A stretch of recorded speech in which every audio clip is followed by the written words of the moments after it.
దేవుని నామానికి స్తోత్రములు కలుగును గాక.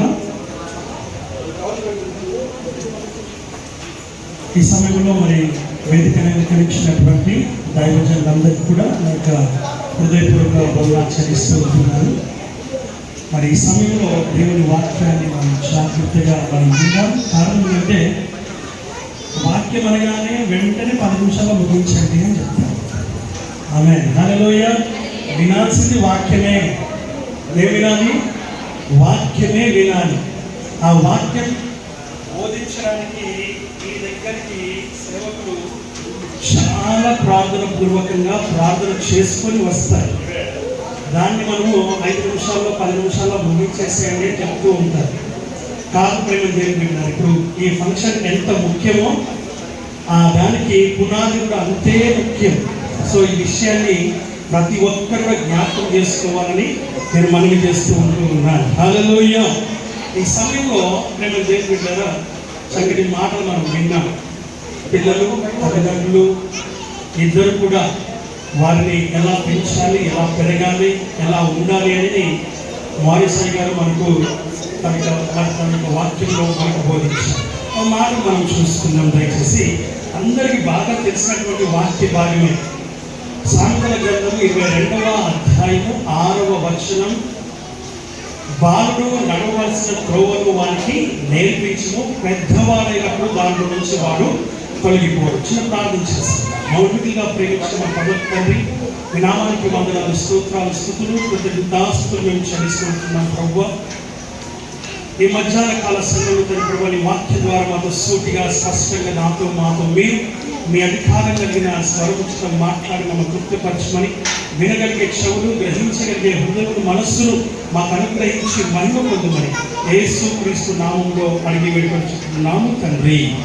ఆమేన్. హల్లెలూయా. హల్లెలూయా. హల్లెలూయా. గమనించదగిన విషయం ఏంటంటే ఈరోజు నా ఫంక్షన్ ఏంటి అని అంటే మనం చెప్పాలంటే ఒక స్పెషల్ అకేషన్, ఒక థ్యాంక్స్ గివింగ్ మీటింగ్. తెలుగులో అయితే జ్యోతి ఫంక్షన్ అంటున్నాను. ఆమేన్. హల్లెలూయా.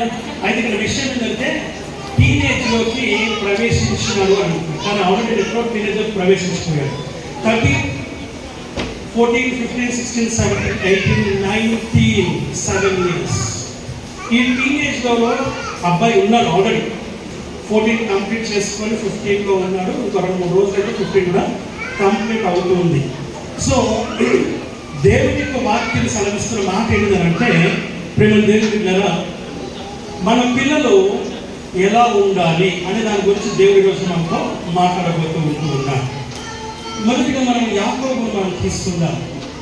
యాకోబు తల్లి గర్భంలో ఉండగానే బిడ్డ పోరాడుతూ ఉన్నాడు. ఎవరితో పోరాడుతున్నాడు? తన అన్నతో పోరాడుతూ ఉన్నాడు. కారణం ఏంటి అని అంటే తను మొదటిగా పుట్టాలని, జ్యేష్ఠత్వంలోనికి రావాలని, జ్యేష్ఠత్వపు హక్కు పొందుకోవాలని ఆయన యొక్క ఉద్దేశం. కనుకనే ఆయన తల్లి గర్భంలోనే పోరాటం మొదలుపెట్టాడు. ఈ పోరాటం అనేది ఆ తల్లి గర్భంలో పోరాటం గల కారణం ఏంటిది అని అంటే తల్లి యొక్క పాత్ర, తల్లి యొక్క బాధ్యత దీంట్లో ఉంది అన్న సంగతి మనం ఇక్కడ జ్ఞాపకం చేసుకోవాలి. అలాగా తల్లి ప్రార్థన పర్వాలైతే, ప్రార్థన పోరాటము కలిగి ఉన్నదైతే గర్భంలో ఉన్న బిడ్డ కూడా ప్రార్థనలో ఆయన పోరాటం మొదలు పెడతారు. దేవుని యొక్క వాక్యం సెలవిస్తున్నప్పుడు మాటలు అందరూ అవుట్లైన్లో చెప్పుకుంటూ వెళ్ళిపోతూ ఉంటారు. కాబట్టి వాక్యం సెలవిస్తా ఉంది, యాకోబు తల్లి గర్భంలోనే పోరాటం మొదలు పెడుతూ ఉంటారు. ఈ పోరాటం అనేది మన పిల్లలకు నేర్పించాలంటే ఇప్పుడు మన చిన్న పిల్లలకి అన్నం తినకపోతే మరి ఏమి ఇస్తున్నాం? వాళ్ళ చేతిలోకి ఏమి ఇస్తున్నామండి? అలా అన్నం అనుకోండి, వచ్చాక బాగున్నాను అంటారు. ఈయన గాక బోధిస్తున్నారు, ఈయన గాక వాక్యం చెప్తున్నారని కూడా అంటూ ఉంటారు. దేవుని వాక్యము ఉన్నది ఉన్నట్టుగా దేవుని సన్నిధిలో, దేవుని యొక్క సహవాసంలో కుటుంబం మొదటగా ఉండాలి. తల్లిదండ్రులు, కుటుంబము దేవుని సన్నిధిలో ఉంటే రాత్రికాల సమయంలో కుమారుడు వెంకట్ మహిళలు కుటుంబ ప్రార్థన లేకుండా పడుకోలేదు. వాక్యం చదివించాడు, ప్రార్థనలో పాల్గొన్నాడు, నిలువు మోకాల పైన మోకరించి ప్రార్థనలో పాల్గొన్నాడు. ఇది ఆ బిడ్డ యొక్క ఆత్మీయ జీవితానికి నిదర్శనం, తల్లిదండ్రుల యొక్క బాధ్యత. దేవుని యొక్క వాక్యం సెలవిస్తుంది. తల్లి యొక్క పోరాటం, తండ్రి యొక్క పోరాటం పిల్లలకు వస్తుంది. ప్రేమ దేవుని బిడ్డ, ఆ విషయాన్ని మనం ఇక్కడ జ్ఞాపకం చేసుకోవాలని వాక్యం ద్వారా మనం ఇక్కడ చూస్తూ ఉన్నాం. రెండవదిగా, యోహాను తల్లి గర్భంలో ఉన్నప్పుడు మరియమ్మ ఆమె చూడడానికి వచ్చినప్పుడు ఆమె గర్భంలో ఆయన గంతులు వేసినట్టుగా చూస్తూ ఉన్నాం. కారణం ఏంటంటే యేసయ్య తల్లి అక్కడికి వచ్చిందని, యేసయ్యను మోస్తూ ఆమె వచ్చిందని, యేసయ్యను చూడగానే ఆయన యొక్క ఆత్మ తల్లి గర్భంలో ఉండగానే గంతులు వేయడం మొదలు పెట్టినారు. నా ప్రియమైనటువంటి వాళ్ళ దేవుడు వాక్యం సెలవిస్తున్న మాట మనం చూస్తున్నాం. మన పిల్లల్ని ఆ రీతిగా పెంచాలని, ఆ రీతిగా తల్లి గర్భంలో ఉండగానే ఉగ్గుపాలతో వారిని దేవుని సన్నిధిలో నడిపించాలని వాక్యం ద్వారా మనం చూస్తున్నాం. ఇక రెండవదిగా మనం చూసినప్పుడు ప్రేమ దేవుని ద్వారా సమూయేలు యొక్క తల్లి దేవుని సన్నిధిలో ప్రార్థన చేస్తూ ఉంది. ప్రేమ దేవుని ద్వారా అన్న ఆమె ప్రార్థన చేసి కుమారుని కన్నది. వాగ్దానంతో కూడుకున్నటువంటి, ప్రార్థనతో కూడుకున్నటువంటి కుమారుని కని ఏం చేస్తుంది, 5 సంవత్సరాలప్పుడు తీసుకొని వెళ్ళి దేవుని మందిరంలో ఎలాగైతే ఒప్పుకుందో, దేవుని మందిరంలో ఎలాగైతే ఆమె సమర్పణ చేస్తుందో అలాగే కుమారుని మందిరంలో వదిలిపెట్టి వచ్చేసింది. ఆ సమయంలో జరిగిన విషయం ఏంటంటే 5 సంవత్సరాలు కలిగినటువంటి ఆ బాలుడు దేవుని స్వరం విన్నాడు. ఏం విన్నాడండి? దేవుని స్వరాన్ని విన్నాడు. దేవుని స్వరాన్ని వినే స్థాయికి ఎదిగినట్టుగా మనం చూస్తున్నాం. అనగా నీ కుమారుడు దేవుని స్వరాన్ని వినేవారిగా మనం పెంచాలి అని మనం చూస్తూ ఉన్నాం. మూడవదిగా మనం గమనిస్తే యేసు ప్రభుల వారిని మనం గమనిస్తున్నాం. యెరూషలేములో ఆయన ప్రవేశించినప్పుడు చిన్నగా ఉన్నప్పుడు 12 సంవత్సరాలప్పుడు ఆ పస్కా పండుగ అప్పుడు ప్రేమ దేవుని ఆ యొక్క సంఖ్యను రాయించుకునే క్రమంలో ఆయన యెరూషలేములోకి వచ్చి 3 దినాలు అక్కడ ఉండి తల్లిదండ్రులు వెళ్ళిపోయారు. తర్వాత కుమారుడు అక్కడ మిగిలిపోయాడు. వాళ్ళు అనుకుంటున్నారు మనతో పాటు భద్రతో పాటు వస్తున్నారని. కాదు, ఎక్కడున్నాయన? దేవాలయంలో ఉన్నాడు. ఏం చేస్తున్నారు? అక్కడ బోధకులతో ఆయన కూర్చొని వారు బోధిస్తున్న బోధన వింటూ, మాటలు వింటూ వారితో తలకిస్తూ ఉన్నాడు, ప్రశ్నిస్తూ ఉన్నాడు, అడుగుతూ ఉన్నాడు ఇదేంటి అనేసి. ఇలాంటివన్నీ కూడా ఆ యొక్క బాలుడు దశలో ఉన్నప్పుడే యేసు ప్రభు ప్రేమ దేవుడు నేర్చుకున్నట్టుగా మనము చూడగలుగుతూ ఉన్నాం. అనగా మన పిల్లలు ఏ స్థాయిలో నుంచి గర్భంలో ఉన్నప్పటి నుంచి మన పిల్లల్ని ఆ రీతిగా పెంచాలని దేవుడి వాక్యము ద్వారా మనం ఇక్కడ గమనిస్తూ ఉన్నాం. హల్లెలూయా. ఇక ఆఖరికి మనం చూస్తూ ఉంటున్నాం ప్రేమ దేవుడి ఇస్సాకును గురించి మనం గమనిస్తూ ఉన్నాం. ఇస్సాకును మనం చూసినప్పుడు అతని తల్లి మాటకు లోబడి 16వ ఏట, ఎందుకంటే 16వ ఏట తండ్రి మాటకు లోబడి మోరియా పర్వతంలో ఒక పర్వతం మీద తీసుకొని పోయినప్పుడు బలిగా అర్పించబడుతూ ఉన్నాడు. తండ్రి మాటకు లోబడినట్టుగా చూస్తూ ఉంటున్నాం. మొదటి వారు పోరాటం, ఆత్మీయ పోరాటం. రెండవ వారిది ఆ గర్భంలో ఉండగానే పరిశుద్ధాత్మతో నింపబడినట్టుగా మనం చూస్తున్నాం. గంతులు వేస్తున్నట్టుగా ఆనంద సంతోషంతో చూస్తూ ఉంటున్నాం. మూడవదిగా మనం చూసినట్లయితే దేవుని స్వరాన్ని వినే స్థితిలో మన పిల్లలు.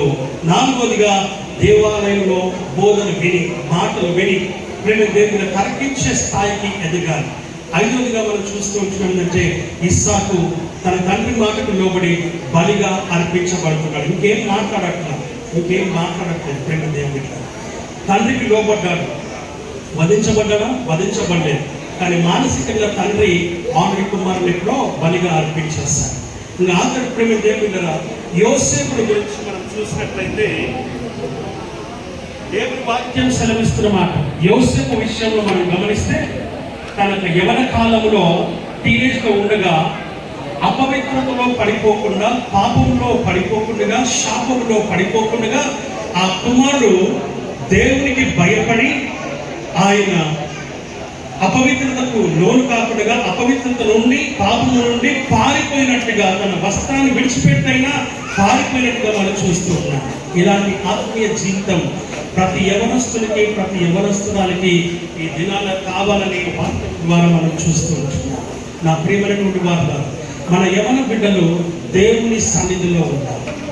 అందుకంటే ఆయన 128వ కీర్తన 4వ వచనం, యవన కాలంలో పుట్టినటువంటి కుమారులు బలవంతుని చేతిలో బాణముల వంటి వారై ఉండాలి. యవన కాలం అంటే ఇప్పుడు యవన కాలం.